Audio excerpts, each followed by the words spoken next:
의원 정수는 300석으로 고정하고 지역구와 비례를 225대 75, 각 정당의 전국 득표율을 기준으로 연동률 50%를 적용해서 선 배정하고 그 자녀 의석을 가지고 정당 득표율에 비례해서 배분하는 방식으로 각 정당의 비례대표 당선자 수를 확정을 하는 겁니다.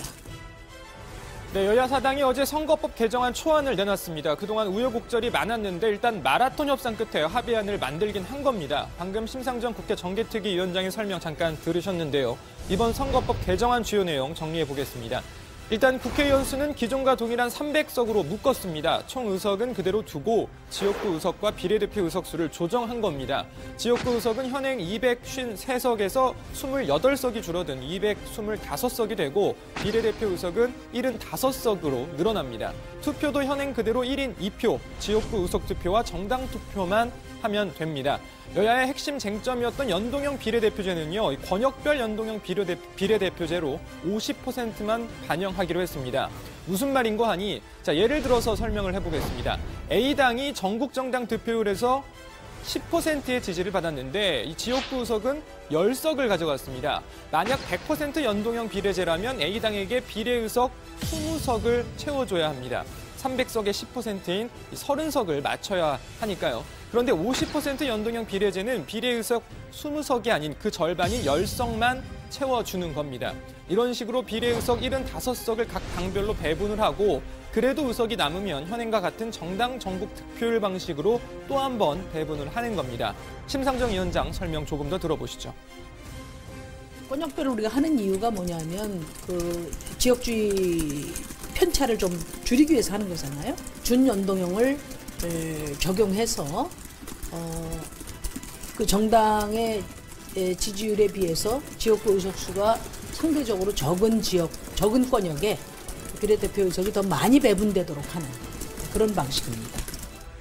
네, 참고로 비례 권역은 서울, 그리고 경기, 인천, 충청, 강원, 대구, 경북, 부산, 울산, 경남, 호남, 제주 등 6개로 나누기로 했습니다. 그리고 이 지역구 선거에서 아깝게 떨어진 사람을 비례대표로 당선시킬 수 있게 하는 석패율 제도 도입하기로 했는데 이 석패율제 대상자는 각 권역별로 2명 이내에서만 정할 수 있게 했습니다. 선거 연령도 만 18세로 낮추기로 합의했습니다. 선거제도 내용은 들어가서 더 이야기해보고요. 중요한 건 각 당의 추인 여부입니다.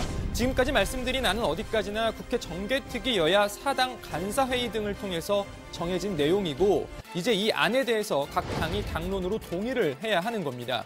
자, 그런데 쉽지 않아 보입니다. 불만이 잇따라 나오고 있습니다. 실질적으로 당 활동을 하는 25명의 의원님 중 17사람 이상의 동의를 받기도 어려울 것으로 보입니다. 현재 타협안으로 제시된 민주당의 준연동제는 단순한 개수 조정이 아닌 재추인을 받아야 될 정도의 제도 변화로 인식하고 있습니다. 네, 패스트트랙에 반대하는 바른미래당 원외 지역위원장 기자회견까지 열렸습니다.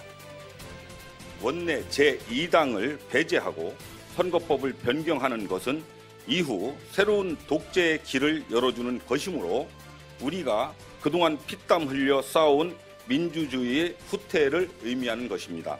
더구나 선거법 논의를 하는 데 있어서 민주당이 주장하는 이른바 개혁 입법을 끼워 넣는 것은 있을 수 없는 일입니다. 네, 오신환 바른미래당 의원은요, 오늘 한 라디오 방송 인터뷰에서 패스트트랙을 지정할 경우 탈당 의사를 밝힌 의원들도 있다는 이야기를 하기도 했습니다. 바른미래당뿐만이 아닙니다. 민주평화당 내에서도 이견이 나오고 있습니다. 국회의원 총수를 좀 늘려서 제대로 된 연동형 비례대표제를 도입할 필요가 있지. 민주당이 제시한 300명 이내 부분 연동형 비례대표제에 끌려 들어가는 그러한 합의를 도출하는 것은 합의를 안 한 것만 못하다 이렇게 생각합니다. 네, 일부 의견이 있긴 하지만 일단 여야 사당 지도부는 패스트트랙 추진을 끌고 가겠다는 분위기입니다. 어떻게 보면 가장 어려웠던 선거법에 대해서 일단 정개특위 안을 중심으로 합의를 도출하는 데는 큰 문제가 없을 것 같고 나머지 문제도 하여튼 조정을 빨리 해보겠습니다. 바른미래당에 있는 여러 의원님들을 계속 설득해 나가면서 또 소수 의견의 그런 의견들을 충분히 협상안에 반영해 나가면서 일을 처리해 나가도록 하겠습니다. 네, 패스트트랙 지정 움직임에 강하게 반발하고 있는 자유한국당은 오늘 소속 의원과 원외 위원장까지 모두 소집해서 비상총회를 열었습니다. 오늘 총회는 패스트트랙 성토장에 가까웠습니다. 정파적 이익에 급급한 소수 야당들과 야합해서 다음 총선에서 좌파 연합 의회를 만들려고 하는 음모입니다. 여야 4당이 합의한 이러한 선거법은 한마디로 최대의 권력 거래이기 때문입니다. 권력 야합입니다. 자, 이번 선거법 개정안과 공수처법 등 이 패스트트랙 지정 여부, 자, 그렇지만 당장 이 대정부 질문, 장관급 후보자 인사청문회 등 일정이 빼곡한 상황에서 자칫 또 파행이 반복되지 않을까 또 우려가 됩니다.